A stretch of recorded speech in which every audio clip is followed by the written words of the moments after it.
Hey, music makers. How's it going out there? Long time no seaweed, huh? This is a surprise. What's he doing posting up this early? It's only been a day since he did his last post, or a day or two or something like that. Anyway, I just wanted to just not vent, but so I did a show at my residency I have. I play every week, every Monday night, for just a couple hours, from 5 to 8, or 5 to 7. And I think he wants to kick me up 3 hours when summer has arrived. But anyway, so it was a great show. Did all my new Dylan stuff and some James Taylor, my new James Taylor song I learned. I learned an Elton John. So I'm adding some songs, probably about six songs to the set, you know, and I'll probably add maybe one more maybe for the summer, you know. But anyway, so it was a great night, and they the place probably holds 150 people, I'm guessing, about that, 150 people. So it was full. It was like over 100 people there last night, and because it's biker, they call it Motorcycle Monday. So I played it and ended up doing good, and it was really good. But anyway, so, and I had my tip jar out, and so I'm playing, and then all of a sudden, so at the end of the night, I'm like, look at my tips, and look, I see money in the jar, and I made like, I don't know, I think I made like $16, maybe 20 at the most. I made crazy, dude. And 100 people. So, and these are bikers and locals that are there and shit, you know. So,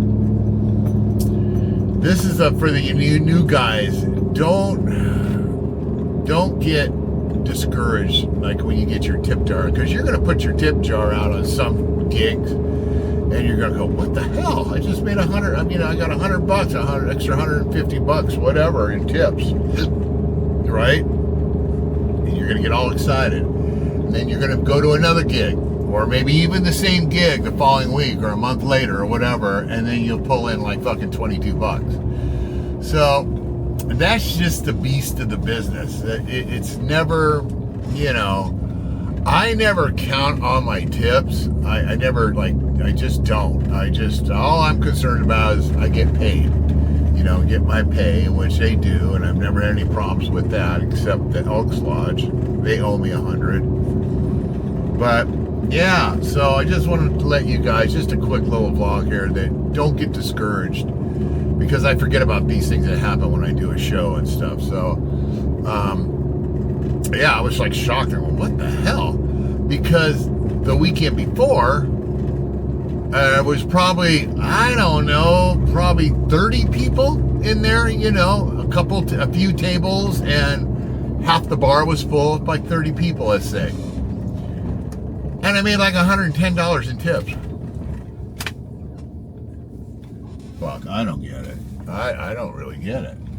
Now, like I said, you just don't know. You don't know so don't ever depend on your tips, is what I'm saying. Then when push comes to shove, don't depend on your shifts. I know sometimes you can't help it, because you're always going to make some money in there, or it's a few bucks, or quite, you know, or $50 or $100 or $150. So, yeah, so just don't get discouraged. You go, oh, am I doing something wrong? No, it has nothing to do with that. You know, oh, did I play lousy? No, it's got nothing to do with that. Is it my breath? Probably so. No, I'm just kidding.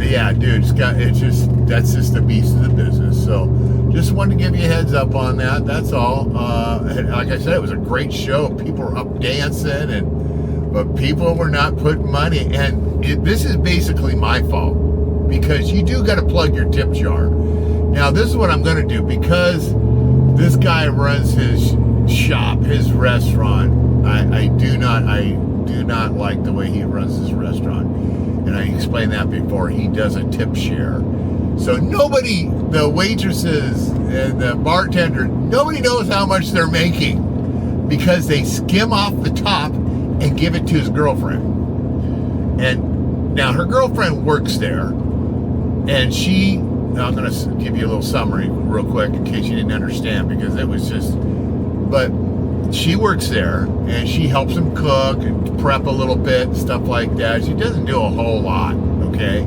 She doesn't even really want to work there. She's even told me and Kim that. But when she spilt the beans to Kim and said, I refuse money from her boyfriend, which is the owner. I refuse to take money from him. Well, you motherfucker, really? You're gonna fucking take the hard-earned money that these servers and fucking bartenders make? That's their bread and butter. Thank God they don't fuck with my tips. Because I tell you right now, I'd send my boys down and break her fucking glasses, okay? I'd step on them, or they'll step on them for me. They'll break her glasses.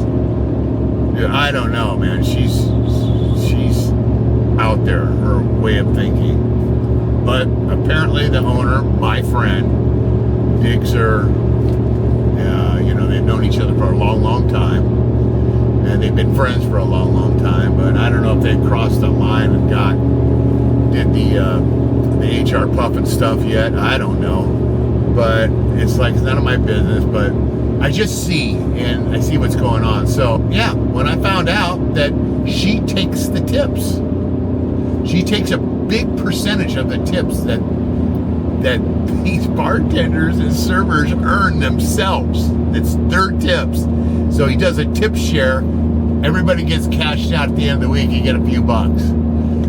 It's like, oh my God, dude, it's so wrong. And that's why he's got bad help there. That's why he's got a bartender that's, he's a young kid. He's got a young family. He's not the best bartender in the world, but he's got a problem. I guess he loses his temper, and I'm like, oh God, dude, you can't do that in this business. You're gonna come. He basically, the quality of employees that he has is shit. It really is shit.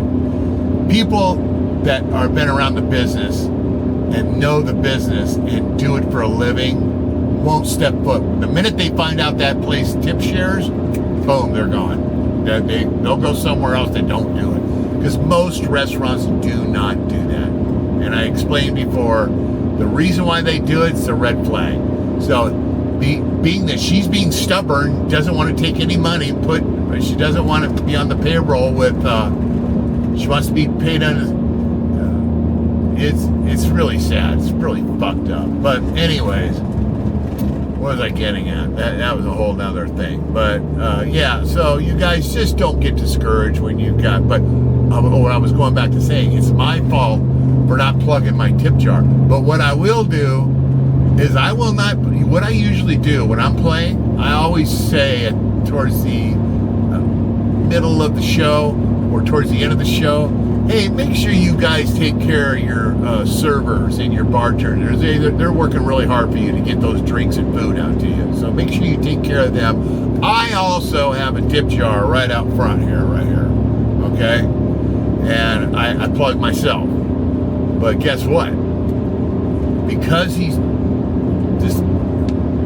my friend, but because he's running it the way he is that I'm not going to do any more plugging. It was my fault for not plugging my tip jar. I should have. And there's got to be a way to plug the tip jar. If you guys know of a good line to use at the show, how to plug your tip jar and not make it sound like you're hurting for certain or you're desperate or you don't want to sound like a fucking idiot.